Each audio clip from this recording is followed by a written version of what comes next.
कल्पना कीजिए एक ऐसे सुबह की जब आसमान ही फट गया हो। साइबेरिया का बर्फीला और शांत इलाका, तारीख 30 जून 1908।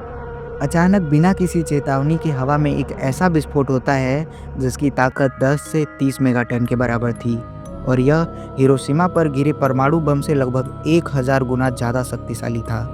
जी हाँ, आज हम बात कर रहे हैं इतिहास के सबसे बड़े अनसुलझे रहस्य तुंगुस्का विस्फोट की।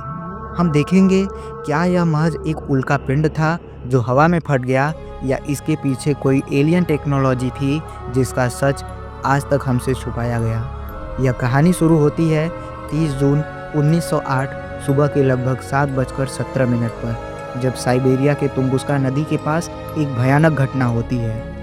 उस दिन नदी के पास इतना खतरनाक विस्फोट होता है जिसके वजह से करीब 2000 किलोमीटर के अंदर के सारे पेड़ उखड़ जाते हैं, और यह धमाका इतना शक्तिशाली था कि हजारों किलोमीटर दूर बैठे लोगों को भी इसकी आवाज़ सुनाई पड़ती है।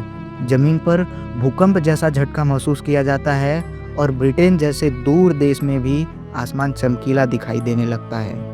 इसे ऐसे समझिए, अगर यह घटना किसी बड़े शहर के ऊपर होता तो वह शहर नक्शे से पूरी तरह मिट जाता। लेकिन सबसे अजीब बात यह है कि घटना स्थल पर इतनी बड़ी घटना होने के बाद भी कोई गड्ढा नहीं मिला। अगर यह उल्का पिंड होता तो एक बड़ा गड्ढा जरूर बनता। यह इलाका बहुत दूर और कठिन होने की वजह से इस पर पहली बार वैज्ञानिक खोज 19 साल बाद 1927 में हुई। सोवियत वैज्ञानिक लियोनिद कुलिक की टीम वहां पहुंची और उन्हें उम्मीद था कि उन्हें एक विशाल क्रेटर जरूर मिलेगा, लेकिन उन्होंने देखा विस्फोट का केंद्र एपिसेंटर था, लेकिन वहां कोई गड्ढा नहीं था। सारे पेड़ बाहर की ओर उखड़कर गिर गए थे, जैसे किसी ने एक बड़े से हथौड़े से मारा हो और सारे पेड़ उखड़ गए। और जो कुलिक की टीम वहां गई थी रिसर्च करने, उनका कहना था कि वहां विस्फोट जमीन से लगभग 5 से 10 किलोमीटर ऊपर हवा में हुआ था। लेकिन सवाल ये है कि अगर यह विस्फोट हवा में हुआ तो उसका मलबा आखिर गया कहाँ? इसके बाद इस रहस्य को सुलझाने के लिए कुछ थ्योरी दी गई, जिसमें से एक सस्पेंस भरी थ्योरी यह है कि कुछ लोग मानते हैं यह एक एलियन स्पेसशिप था जो पृथ्वी पर क्रैश हो गया, या फिर यह जानबूझकर किया गया विस्फोट था जिसमें एलियन ने किसी आने वाले बड़े खतरे को रोकने के लिए अपनी टेक्नोलॉजी का इस्तेमाल किया होगा। तो दोस्तों, आज भी तुंगुस्का विस्फोट एक अनसुलझा रहस्य है।